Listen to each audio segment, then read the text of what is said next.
Welcome to Women, Men, and Relationships, Spirit, Purpose, and Energy, and Fit to Love. I'm JJ Flazanes. And I am long distance, Doug Sandler, way on the other side of the country. Hi, JJ. Hi, Doug. I kind of miss you, but I like seeing your face as we're doing this. Because when we're recording face-to-face, you're not looking at me? Maybe something like that. So you're so intimidating to be so close to you.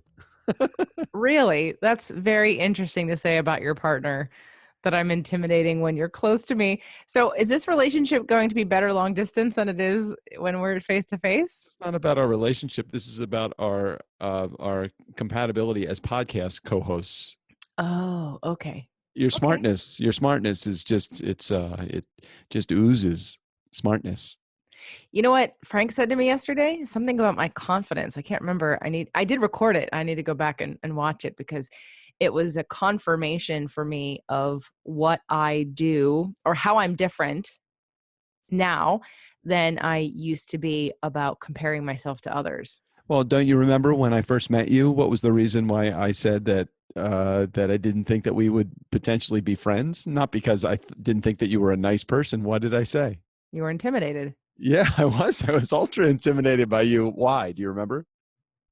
I don't remember you saying confident. I thought you said it because I was smart. Yeah, I was intimidated by you because of you. You were so smart. I mean, immediately, even without you sharing a word, maybe you shared 3 or 4 words with me. I'm like, ooh, she's really smart. She'll never like me. So I just completely discounted you as somebody that I could be friends with. I hear that, and part of me takes it as a compliment, and the other part of it makes me sad. I know. We've talked about this before. I don't want you to think about it from a sad perspective. I wasn't feeling it as something to be. I mean, maybe you felt sad for yourself because of potential relationships that you've missed out on because you've been too smart. Is that possible? This wasn't the path I wanted to go down today, but it's a good one because it's real and it's what's going on right now. And it's probably a good time now to sort of outline both relationships and self-growth, like how the two go together and why relationships work, when relationships don't work, what to expect in a relationship. So yes, I have been told, I worked with a therapist years ago who I actually just saw for the first time in like 3 years last week, had an amazing session. And we're going to talk about that a little bit today. I want to share some of my own breakthroughs because I think that they're relevant to you out there. And I also want you to know, I want to be vulnerable and like have you know where I am, because I think sometimes you compare yourself to me. I know I've had friends in the past who were friends of mine, and when it came to doing things, let's say we were in an obstacle course or in a self-growth camp, and I tried to coach them, and literally one of my friends turned around and said to me, "I'm not you. I'm not like you. I can't do what you do." And I thought, whoa, okay. So then I started to whisper to somebody else how to coach her because she wasn't going to listen to me.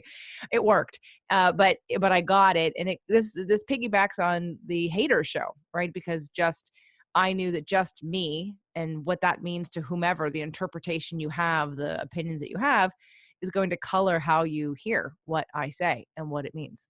Absolutely, 100%. And the other side of it too is even without sometimes uttering a word, it's that energy that you or one portrays or exudes that will create that feeling. So oftentimes the relationships that you're about to get into or the relationships that you have are completely colored by who you are. But isn't that how it should be? You know, imagine having not that creating that energy level or that vibe and who you would be attracting into your life. So oftentimes you would attract maybe someone that wasn't, while I was intimidated by you because of your smartness, let's say, I did not let that interfere with the fact that I was able to have a relationship with you after a couple of meetings. One was and this was when we were just friends, and this was at that podcast conference in Anaheim that we went together to. And then when I met you again at New Media Summit that September, right, just a month after that meeting. So the two of those combined let me adjust my thinking about you, not thinking that you were confident in an egotistical way, but just confident in how you held yourself. And I thought it was great. But had you held yourself differently or been a different person or created a different character for yourself, that would have probably not worked for me, because then you would have been just like everybody else. I think part of that was what attracted me to you as a person, not as a romantic relationship, but just as a person, because then I found out that you're just a normal person that just happens to be extremely smart. and then I was really drawn in towards you as a friend, because I thought, this is somebody that has their shit together. And that was somebody that I wanted to align myself with. I'm always aligning myself with people that have some strengths that I don't have, and you possess some things that I didn't have, which is probably why I was intimidated by you to begin with and then attracted to you eventually. Does any of that make sense? Or I look at it and think, okay, now why was I friends with you, and what was it that you did that made me turn the corner from being intimidated and repelled as opposed to intimidated and pulled in? So Well, interesting. we had several shows that we recorded. So you and I did this. We did this Zoom thing across the country, had 2 or 3 interviews. And because of your goals, you at least trusted my smarts to help you with your goals with exercise. And then you became a client. So we had a lot of time to get to know each other. So I think that probably helped. But I don't want to make this show about necessarily how you and I worked out our stuff. But what I want to utilize this example, I was talking with a friend last night about sort of what like my new habits are around people who are perceived to be more successful or better well known or whatever, that I sort of anchor in this. I don't know how to describe it. It's almost like if you can imagine that you're sitting at your chair and you've got an energy coming out of your body through your root chakra and down into the floor, and it's like grounding, like so solid.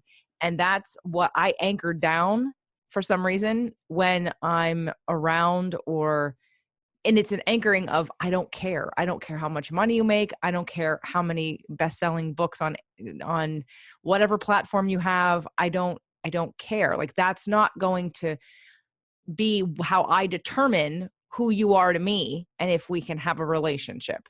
And Okay. not you, Doug Sandler. No. I got you. I just mean people in general. So like some recent people that we have met where other people might say, oh my God, did you know that person and how successful they are? And right. And then what happens is we all, in some aspects of life, sometimes make up stories. We make up stories all the time, but sometimes we make up stories about someone we don't know. And we get these opinions and ideas. Like we have this whole thing before we even ever meet them. And then all of a sudden, I think we do ourselves a disservice by coloring who we think they are, and not allowing them to show up and allowing us to connect on an authentic level that has nothing to do with egotistical, outwardly, worldly names or money or stature, anything like that.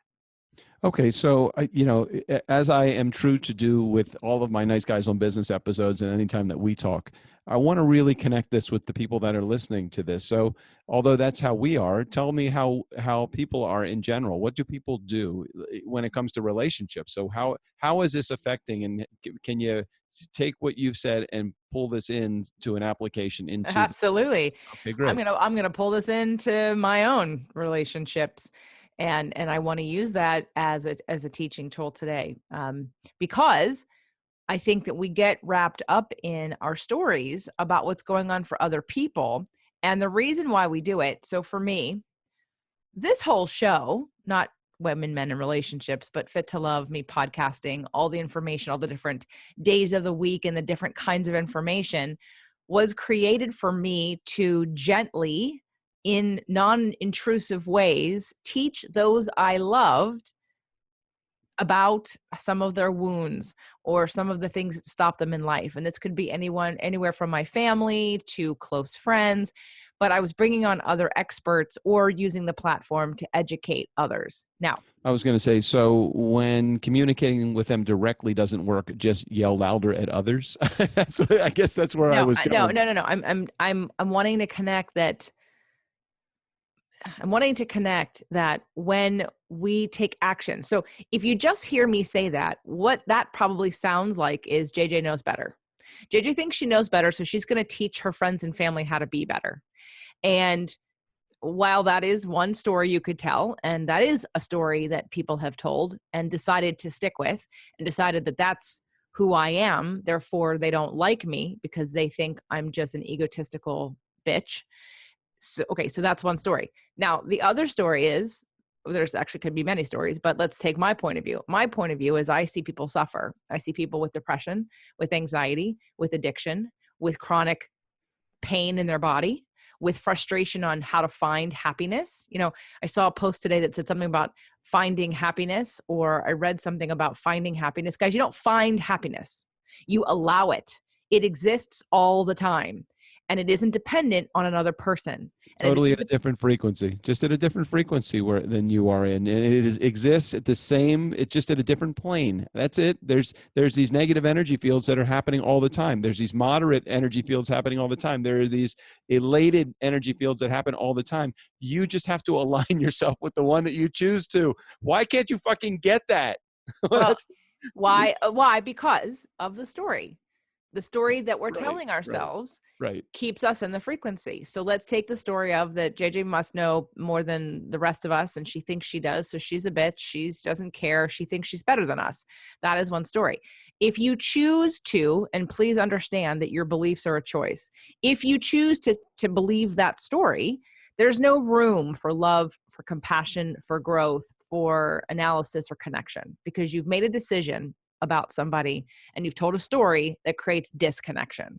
So on the other side, how this relates and how what you can do about it, you know, for me, I had to recognize, and one of these things came up for me in the therapy session. I had to recognize my own wound in some of this. And while my intentions were to provide love and healing and hope and happiness and freedom and pain-free living and connection, deep, authentic connection, and awareness and consciousness. That was my goal. That's always my goal. But some people decide because it's too confronting and the wounds are too deep and I don't want to do what you say that I should do, and I want to put you down because of it, then I have to take a strong look at what am I doing? What's JJ focused on? Why is my mission to help somebody else? What about me? So what came out of my therapy session last week was one of the things that I've learned through being not just a podcast host, but being a personal trainer. I've got one client who I hope it doesn't happen, but if he should have a heart attack, I won't be surprised. I have another client that just went through something traumatic, and I'm not surprised because of the amount of emotional unawareness there is, right? And the denial of the inner world and the inner self and the inner yearnings and longings and truths. Now, that doesn't mean you have to disrupt your outer side. You know, that's where it comes to relationships. People think, well, if I just get divorced or if I just break up with this person, my whole life's going to get back to normal and everything's going to be hunky dory. But I'm here to tell you that whether you realize it or not, your relationship provides you a master's degree in life and connection if you choose to take it. If you don't, and that's okay, you decide to stay in an unconscious relationship, which sometimes people handle by drinking too much, eating too much, constantly traveling, always being with other people, never sitting still, having anxiety, taking medication, taking pain pills, looking at like trying to accomplish whatever the goal is.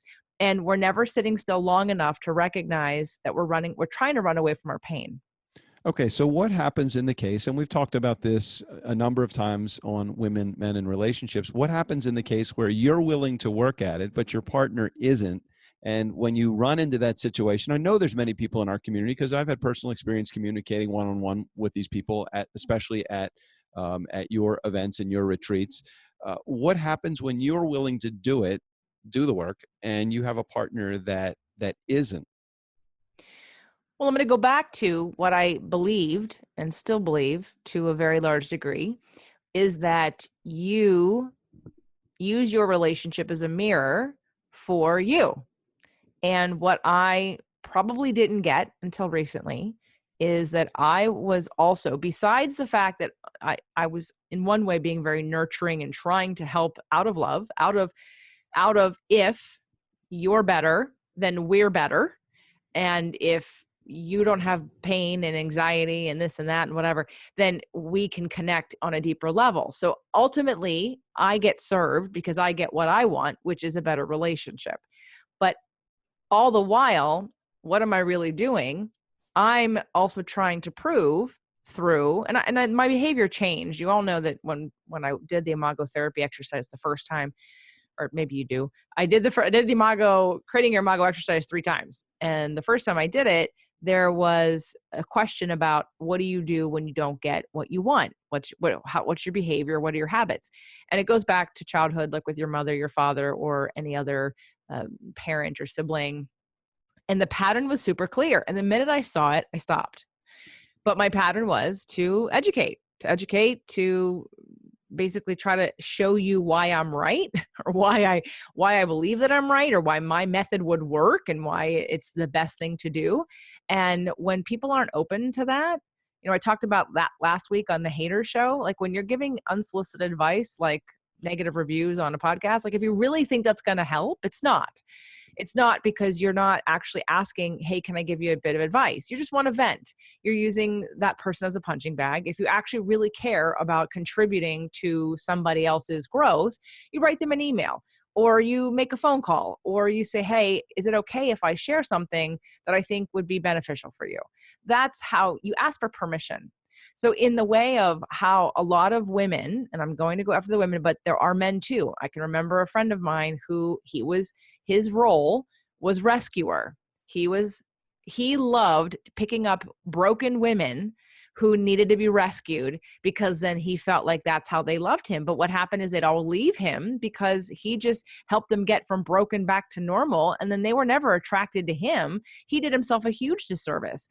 But being the rescuer is how he got attention. So his own confidence in himself, just as a person, without having to work for it or earn it, wasn't there. Well, of course, we were friends at that time. And that's a mirror for me. What's going on for me? Well, what was I trying to do? Maybe I was trying to work on my own self-love, because I wanted to show people that I was smart, and I wanted to be accepted, and I wanted to have other people love me and accept me and see me, because quite honestly, it has been hard. So back to that whole confidence conversation in the therapist. Years ago, doctor, I'm not going to mention her name, said to me, well, you're gifted.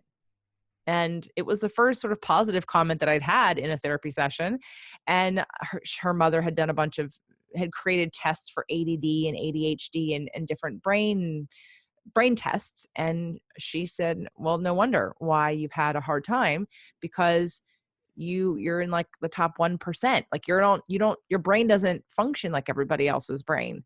And at that point, I didn't like that, because what it meant for me is that no one can relate to me then that makes me even more weird, even more different. It's another excuse for me to not have anyone really know me. So that was really, really sad. But on the flip side, once I kind of thought about it, once I accepted it and I embraced it, I thought, okay, well, that's part of who I am. It makes sense. And now I can understand a little bit differently how to accept people for who they are and where they are. Astrology helped me with that, but now I can take a step back. But the bottom line for all of this was that I was also searching for my own self-love, my own acceptance of myself, my story about who I am, and how I haven't been able to I've had relationships that have been really good, but I haven't, until you really, and certain friends, found people that actually could reflect me back or really saw me for who I was in totality, because I didn't match their frequency. They didn't have the capacity to understand me. And I think that there is part of that in life that's really important. So take me to the next level with that, because according to what you're saying, though, your happiness should not rely upon anyone else other than yourself. What if you were never able to find those people in your life that you were able to connect with on a level where you felt like you were accepted? Now, I know part of being a human, I feel like, is that connection with other human beings. But what I'm hearing also you're saying is that that should not be a factor in your happiness or not. Well, it wasn't. I remember when the whole thing happened back a year ago, you had no idea what I had been going through or what had happened. And I asked everyone I knew, was I a happy person? And many of my clients said, you're the happiest person I know. I was never not happy. I am not unhappy. There's a difference between what I'm focused on every day and how I'm choosing to focus and how I'm choosing to spend my energy or have a conversation or to listen to my body or to ask myself what it is that I need today and to allow myself room and space to process or to just be. Today was about being. I did some work, but I needed to be. Been triggered a couple times. So I needed some space to just be and to allow myself to emote, to pull some cards, which we're going to talk about. So I didn't blame my state of emotion on anyone else. And I know most of you that have been listening to the show for a while, you know that hardcore about who I am. That is my message to you. But that doesn't mean, even though I can be happy by myself, it still means in a relationship with someone who isn't on the same page or isn't of the belief that you can grow or that you should grow or that you need to grow in a relationship, then it can be a very lonely experience. And then you're just two people living in a situation where you're roommates, or maybe you're going through the motions. Maybe you have sex and you go on vacations and you have kids and you're friends and you're going, but you've lost that deep connection, that intimacy. Many people, and we talked about this last week, many people think, well, I want a better relationship. Well, if you're not going to get a better relationship unless you work on it, that's like saying, well, I want to get more fit, but I'm never going to exercise. That doesn't make any sense. You know that you have to contribute time and energy and effort into exercising to get the result of being more fit. It's not going to happen that you wish you had a better relationship if you're not going to do anything about it. Yes? I agree. I think that it's really hard to get blood from a stone, though. So oftentimes you'll have someone that's in our community, and they are so wanting to have a better relationship, and they so want to have a positive attitude, and they so want to do the things that would benefit their relationship, and they just have a partner that is not willing to step up. And it's hard to, and I can relate to this. I came out of a relationship where all I wanted was for her to work. Please give us this try. Let's try this. Let's just, okay, so we got screwed up here, and yes, you needed space, and yes, I probably said some shitty things, and yes, I probably did some wrong things, never anything that was immoral though, and yes, we both need to work at it. But if you're going to just walk away, which is the case of my last marriage, if you're just going to walk away, there's nothing I can do about it other than just have a broken heart, feel the pain for a little while, which I did. And, and still to a certain degree, I'm sure there is still that pain that's in my heart. But fortunately, time does work to its advantage in this particular case, at least for me. But there are so many people that would be like, well, what are you supposed to do when you just have a partner that's willing to walk away and give it all up? It's like nothing you can do about it other than feel like shit. Well, okay, that's a story. You could Yeah. decide that, because what's the story you're telling yourself then? I'm not saying you're going to stay in that shit. I'm not saying stay there. And you know me, I've gone through my entire life with a positive attitude, but even a positive attitude guy like me, that kicked the shit out of me. And that really rocked my world more so than I've ever been rocked before. So for me, yes, I did need to go through the therapy. Yes, I can't imagine manifesting any better person to go through this pain with than you, because you put my head on straight and you helped me through this. I would call you, although my partner, you were my teacher in many cases, and you were my therapist in many cases, and you did help me through the use of your show, not because I was listening to it as a podcast, but as you were actually sharing your advice with people that were listening to your show. I was taking the advice too, and I'm thinking, okay, so we did the Harville Hendrix retreat. We have done some other things that I think have been extremely beneficial. We have communicated better than I've ever communicated in my life. So talk about vibrating at a frequency that I needed you in my life to help me get through that. And look who arrived at my life in my life in exactly the right time. You. Yeah. And we're just at the beginning. And when I was before we started recording today, like I said earlier, I've had a couple triggers, and the triggers were of sadness. The triggers were of sadness because of feeling rejected and feeling, and here's the funny thing. So I want to put this out there for those of you, because I know, I bet a lot of you do this. Intellectually, I understand everything that's happened. I agree 100%. I believe it's all exactly unfolding in divine timing, in all that, in every way it's supposed to. At the same time, when you've been in a situation for 12 years, 15 years, 20 years, 10 years, in your case, 7 years, and you have groups and friends and habits and patterns and traditions, and all of a sudden those things change, there's a little bit of adjustment that needs to happen. And to tie in sort of my own personal therapeutic journey with our relationship with the show, with what I want people to understand and what I hope to plant a seed in everybody with, is that as we grow, we can't take our old life with us. And that can be hard, because a lot of people don't like change, and they want to hang on with dear life to some of the things that they love to do. But the problem is it's impinging, it's hindering your growth. I'm not saying get rid of your friends. I'm just saying recognize that you can't behave like, in order to get a new life, you have to let go of the old one. And there has to be some mourning of that whole thing that happens.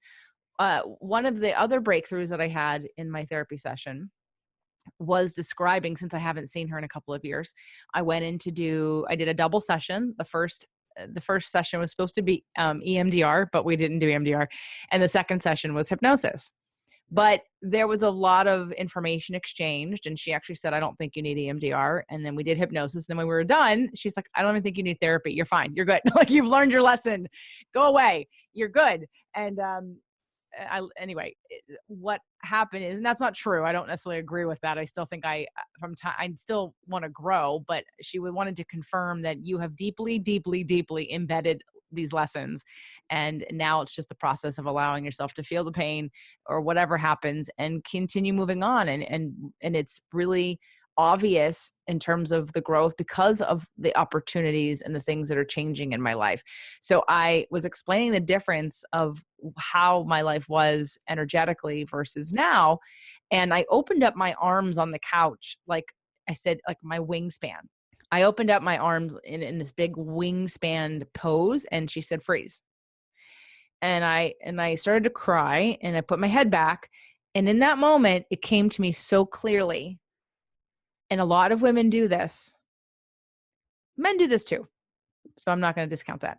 But I really got that I had held on to some wounded energy from a nurturing standpoint, as if it was mine and as if it was my job to help heal it. And I'd been holding it and carrying it for so long that I don't know how to be without it. Mm-hmm. That hit me really hard. It was my own aha moment because of the new wingspan, because of the amount of things that I'm able to attract. I mean, I said not too long ago, I need to manifest a paid reason to go to Atlanta. Boom. I said then I need a paid reason to go to New York. Boom. We want to buy a house. Boom. Not that that's happened yet, but we want this, that, and the other thing. Boom, boom, and boom. So it's this like unbelievable momentum that's happened since my spirit has been allowed to fly and soar without boundaries and with complete total support. And again, we're still at the beginning of our relationship, and we're in it long enough that we're starting to have little arguments and come up against some of our things. Yes? Yeah, I agree. So before today's show, I was feeling a little icky, and I thought I'm going to pull a tarot card. And I pulled the Lovers, which is number 6. And I just wanted to read it because I thought it was a good thing for people to hear, because this is coming out of the tarot. This is not out of Harville Hendrix' book or any of the other books that I have. It says, keywords: Gemini, love, attraction, approaching, connection, union of opposites through love, becoming conscious through relationship. The card shows the marriage of the Emperor and Empress. The ceremony is performed by the hermit, one of the forms of the god Mercury. He is completely hidden in his robes to symbolize that the origin of all things lie beyond the reach of the manifest and the intellect. The lovers represent two opposites which yearn for and are attracted to one another. This duality, which is reflected in every aspect of existence, is existentially experienced in the relations between man and woman, or any relationship. I'm going to say masculine and feminine. Every attempt at approach, union, connection is an expression of the passionate urge to reestablish this lost oneness. Every individual, every man, and every woman contains a duality of male and female. These express themselves in different, often contradictory personal characteristics. Psychologists have recognized for a long time that each partner in a relationship mirrors the mental and spiritual condition of the other. Usually, your partner mirrors aspects that are underdeveloped and unanimated in yourself. What you feel you are missing in yourself, you see in the other. This is an opportunity to have the vitally important experiences on the way toward awareness. The lesson can't be grasped theoretically, through intellectual examination, or by wallowing in sentiment. It demands direct, existential experiencing. It requires letting yourself in for all dimensions of joy, ecstasy, mutual enrichment, as well as the pain, struggle, and annihilation necessary for growth. I'm going to pause there for a second because the word annihilation really got to me today, right? Annihilation for growth. The first card that I pulled yesterday was the death card, one of my favorite cards. The death card is the death and rebirth. It doesn't mean literal death. It just means the death of something in order for something better to come through.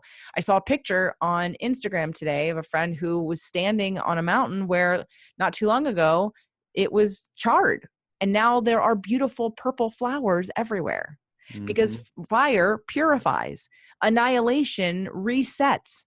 It gives room for purification and growth. So I thought that was super interesting because, again, this is not a relationship book, but it's talking about that a relationship that is vital and alive allows those involved to experience all dualities, all opposites. With love comes jealousy. With harmony comes disharmony. With unity comes separation. And with excitement of becoming acquainted becomes sobering sense of estrangement.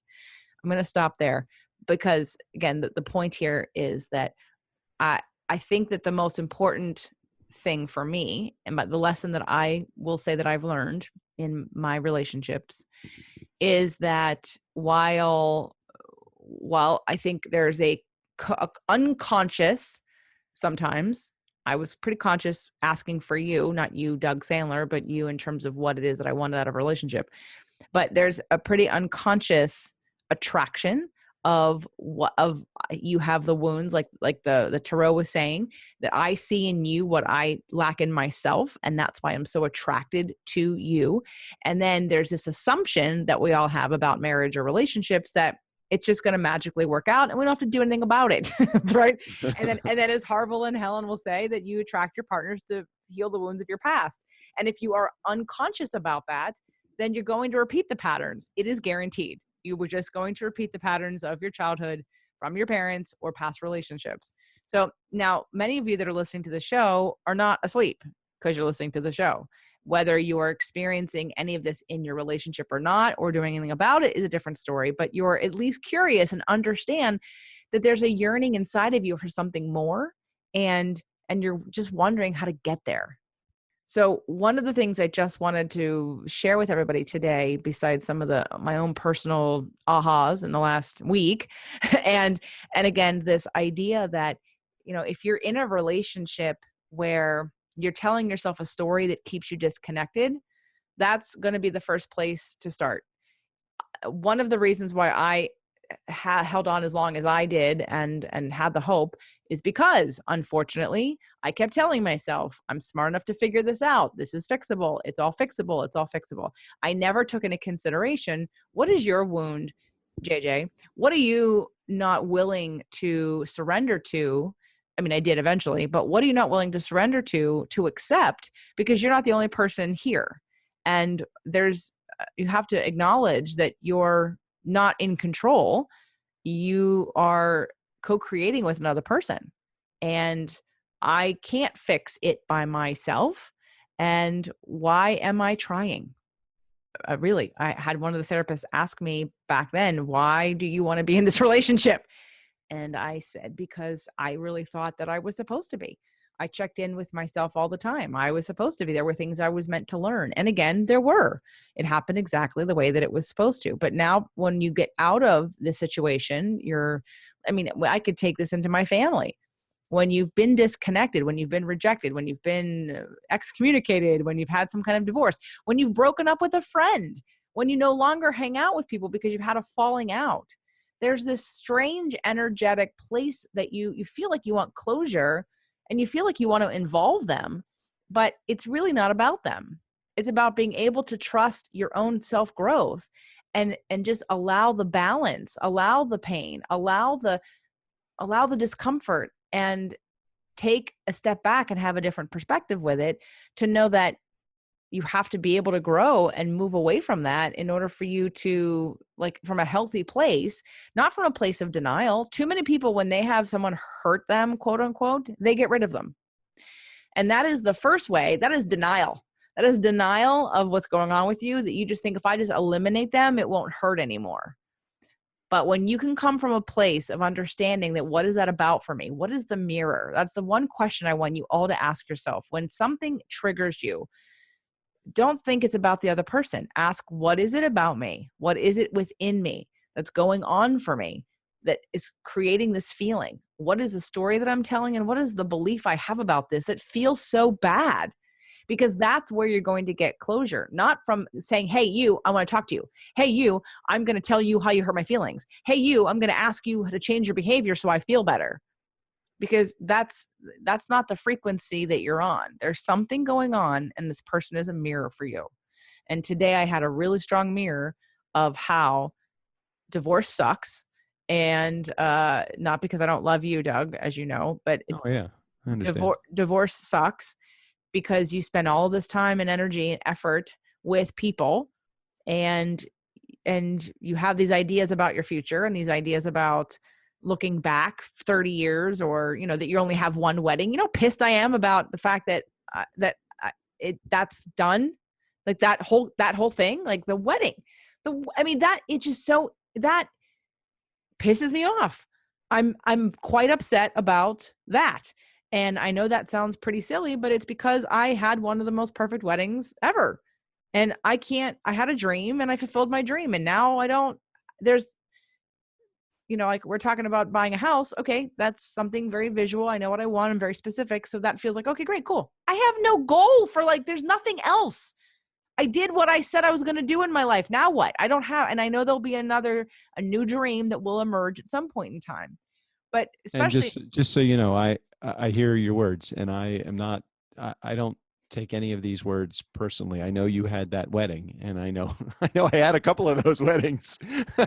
So I respect what you're saying, and I'm not taking any of this as I married the man of my dreams, and you're not. I'm not hearing that, so I'm totally fine with where you're going. I hear you, and I sense the pain, and and I've seen it in you in the last year, and I've really sensed it in the last couple of months, and I know that this is a struggle for you that you will get beyond. There is no doubt in my mind, and I can be there to support you, and I can be there to hold your hand through it, and I can be there to understand that you're not directing that at me.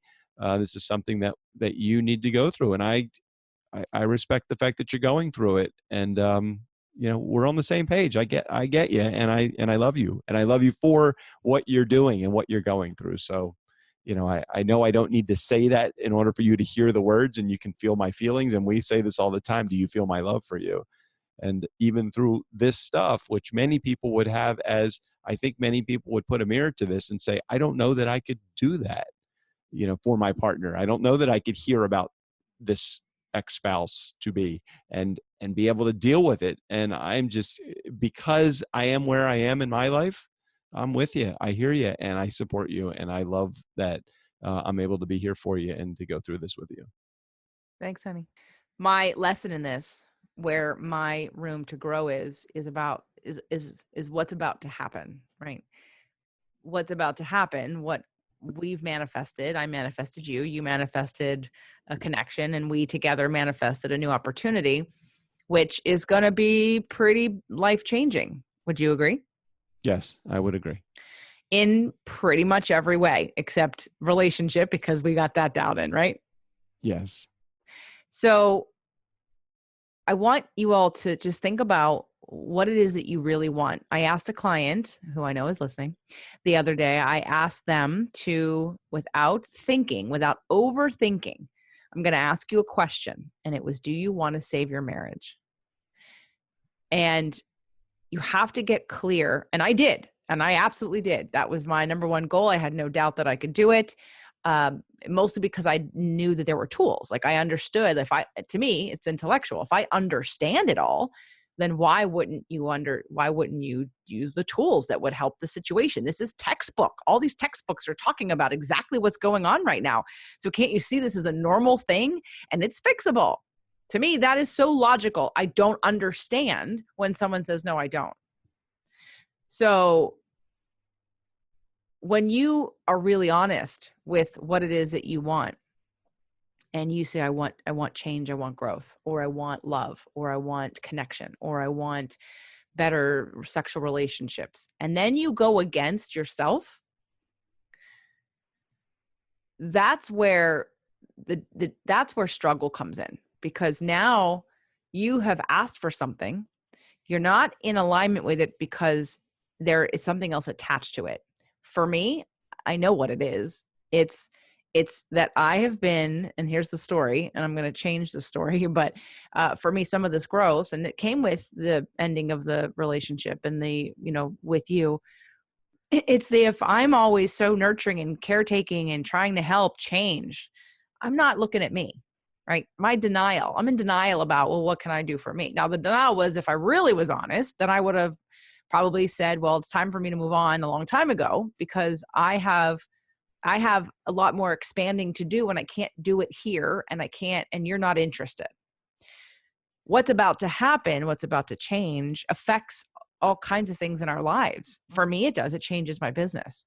It changes the people that I see on a weekly basis. It changes my pricing structure. It changes the people we hang out with. It changes how much we're around. It changes the financial status that we're going to be in. It's going to change the opportunities that we have. It's going to change the conversations that we have with people. And it's going to change a lot about what's going on.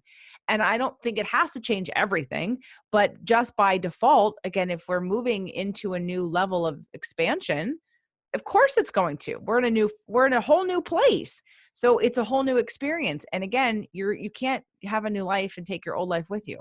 How exciting is that? I mean, just think about what you're saying. And, I am the ambassador of positivity, and and I'm the manifester of that as well. And what's so great about it is I had no idea how the hell I was ever going to get there. And there you are in my life. And although I am the connector, I am not the facilitator of it. It really is. I mean, it's almost like I can say, well, anybody can kind of do this. And it's like, no. Nobody can do this. It would take divine frequency in order for me to manifest the connection, for you to manifest the smarts, the intellectual property, and for us to go where we're going. And that, for me, that just blows my mind. But it doesn't even surprise me anymore in the last 12 months. Come on. I mean, don't you kind of agree with me here? Does it surprise you anymore when things find their way to us anymore? No. Me neither. So because of that mere fact alone, doesn't that bring other things like this? It does, and I hope that it will. Here's where and I'm not saying obviously I signed the deal yesterday, so this is not about me having any fear about it. It's when people ask for change, you can't have change and still hold on to what you have. That's the lesson that I want you to understand. I couldn't hang on with both hands, wanting something different, but accepting what was. You have to surrender at some point to allow it to unfold and let go. I know, but this is my lesson to learn as well, because all of the things that I have through my life that I'm still like, oh my gosh, hanging on to. I'm got like tentacles, gripping out there. I'm like, no, you've got to let go, and I know I've got to let go. I know I do. It's almost like, just give me the shred of evidence, and believe me, that shred of evidence comes a lot more solid when we ink deals. And we're, as you said, you've signed yours, and I'm in the process of doing mine, and it's like, holy shit, the major shit could go down here in a very positive way. So I look at it and say, I believe, I believe, I believe, I believe, I believe, and I can see where it's going. And it's just a matter of now. It's now just a matter of time, and I'm excited for everything, whether it's this deal or the other deals that are created because of the frequency that we're now at. All right, so let's tell them what it is, so that way we can stop talking hypothetically. Some people know, people that are part of the mastermind program know, and some of the personal clients, and more will be revealed because it's going to change some things. So let me tell you what's going on. So I have now just signed a deal where I have become director of conscious communication for a company called Conscious Selling. And Conscious Selling is a company that does sales training as well as customer service training for vertically high tech companies and big names that in fact, you use some of those companies like LinkedIn, and who else? Anyway, there's big names: Dropbox, Salesforce, Dropbox, Spotify. Yep. I mean, Spotify. just all companies. Right. What's your title now? Director of Global Communication? Director of Global Influence. Oh, right. Global Influence. Sorry, I came up with it, but I forgot it. Director of Global Influence. So we are basically having new business partners, and what that means for me is I'm going to be taking the work that I'm already doing with you and releasing what weighs you down, and the next big step, and even probably some of the things that I'll do at the Manifestation Bootcamp.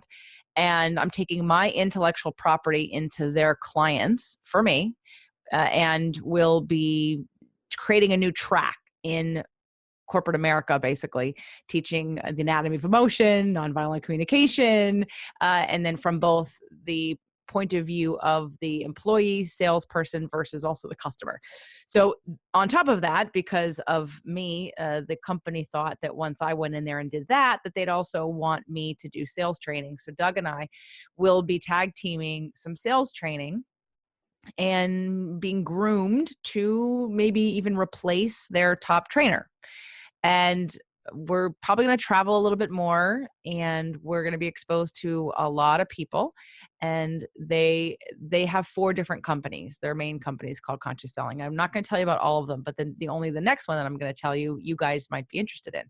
So the other company, because that was B2B, and it will turn from B2B, which is business to business, to B2C, business to customer to consumer. So they're going to sell to everybody now. And we'll tell you the story later at some other date about how we attracted it, because it's a fun story about how it all manifested and how it all came to be. And it's very inspiring because it's going to help you understand that as long as you believe you can get what you want, you don't have to know how it's going to come to you, because how we got this was so crazy. So we're not going to tell you the story today, though, because we've already gone too long. But their other company that they are a part of is called Brightstar Live Events. And I've been on Brightstar's email list for at least a couple of years now. And I'm going to be working with Brightstar to fill my events and to create new events for the community of Brightstar. And what that's going to mean, so I'm just going to warn you ahead of time, what that's going to mean is that the price is going to increase on the boot camp, which is happening in October. Now, the couples retreat, we're probably not going to put through Brightstar since it's so little. It's only 4 or 5 other couples. So we're not going to promote that, but we will be promoting the Manifestation Bootcamp October 11th through the 13th. And if we fill it through them, I will add another weekend, but the price will have to go up because there's going to be some profit shares for tickets. And I'll let you know in case you're interested in coming. The current price is $697 right now. And there's a 2 and a 3 pay plan. You can go to jjflizanes.com/bootcamp to check that out. I'm going to guess the price is going to go up to like $8 or $997, but as soon as I know, I'll let you guys know. And then they'll also help me put some more people in the whale trip. And then we're going to create some other events. They even may host Releasing What Weighs You Down next year. I don't know what's happening with that. I still don't know what's happening, but we're going to all talk about it next week. And as things unfold, it just means that my time will be less available. My pricing will go up because of other companies involved, because they'll now be promoting both of us in many ways, and we'll be. But JJ, will you still be doing Fit to Love, Women, Men, and Relationships, and all of the other podcasts? I think the 42 of them that you have. At this point in time, yes. My goal is not to stop podcasting. My goal is to continue podcasting and to build the shows that currently have a good momentum. I'm going to be putting out another couple shows and see how they do. I'm going to continue with my original goal, which was to repurpose the content from Fit to Love. So this week, actually, Nutrition and Alternative Medicine will now have its own content that you will not get anywhere else. So if you would like to find out about the ultimate sugar replacement, go back and find Nutrition and Alternative Medicine. And we've got some other repurposed episodes coming up about cell phones and about the truth about bioidentical hormones and about acupuncture for the emotional body. So Nutrition and Alternative Medicine will now absolutely have its own brand new content and repurpose shows that you will not get on Spirit, Purpose, and Energy, Women, Men, and Relationships, or Fit to Love again. So Doug, you will still be around. You'll just be more expensive. Probably. Probably. We'll see. Again, guys, nothing's happened yet. I just signed the deal. Doug hasn't signed his deal yet. We are going to Atlanta next week. I've got a meeting with Bright Star on Wednesday, and they're ready to go. So if you sign up for their email list and you start to see me on it, you'll know that things are in full swing, and who knows, but it's an exciting time. Holy mackerel. What an exciting time in our lives. Yeah. And what the most fun thing was when you said to me, because I believe, again, I'm not the best person to give you the advice for how to be smart in a safe way. Okay. I am not the smart and safe person. And I told that to a friend last night. And I would never say, you should repeat what JJ did in her business and her life. No, because I take risks. And because I also believe wholeheartedly in my future. I have no idea how it's going to happen, but I know for sure that it's going to happen. And so now that it's happening, I looked at Doug and Heath, and you said, I don't know. Why don't you? Am I just a pawn in your? Yeah, that's right. Am I just a pawn in your life? I'm the one that created this whole thing, and not because you know what I mean. Well, maybe we got to explain the story, but we'll do that at another time. But yes, I feel like, wow, you manifested me. I manifested the connection. Without you, this wouldn't have happened. Without me, this wouldn't have happened. It was perfectly timed, divinely intervened. And we will both be rewarded greatly and hopefully having an amazing time. They want to invest in us. So we will continue to be here because this is the work that I love and it inspires me, and I want to connect with you, and I want to help you, if you so desire, to take the learnings, the teachings that I have or that I share with you from other experts and apply them to your life, because I do believe that you deserve to have the happiest, most fun, fulfilling, connected experience that you want to have. And there's nothing in your way except you most of the time. And some lessons that you need to learn. But I'm here to tell you that the lessons aren't always easy. And I know maybe I make it sound like it's easy, but they fucking suck. And sometimes you just want to cry, and sometimes you want to punch something, and sometimes you want to lay on the couch and do nothing. And that's all cool too. You have to process, but you have to process is the point. So you can't do that all the time and be in denial and then think there's going to be growth and resolution. So I hope today has inspired something in you and that you got something out of it. And I appreciate everyone who's listening. It inspired me, and I think I got a lot out of it. And I'm ready to take this relationship, JJ, to the next level. I'm so glad to hear that, Doug. I'm so glad. I just want to buy a house for our cats. That's all I want. And then all the other cats I'm gonna have to rescue because we have a house now. We're gonna have to build a shed in the back, right? Like the cat shed. Yep. With its own little milking station. Oh, I know. That's what I need to invent because bottle feeding 6 kittens with one person is not easy. So I'm gonna have to invent that if it doesn't exist. So Mhm. anyway, I hope you guys have a great weekend. If you are interested in the couples retreat, again, I haven't made the form yet. So for those of you that have reached out to me, I'm just continuing to tell you that I'm probably not going to run it through Bright Star, and it will still stay small, and it'll still stay on New Year's weekend, and it'll still be 4 or 5 couples, and you still have to sort of pass the test, and you have to fill out the forms, and you have to like each other to start. So have a great weekend, and we'll see you here next week. See you guys. Love y'all.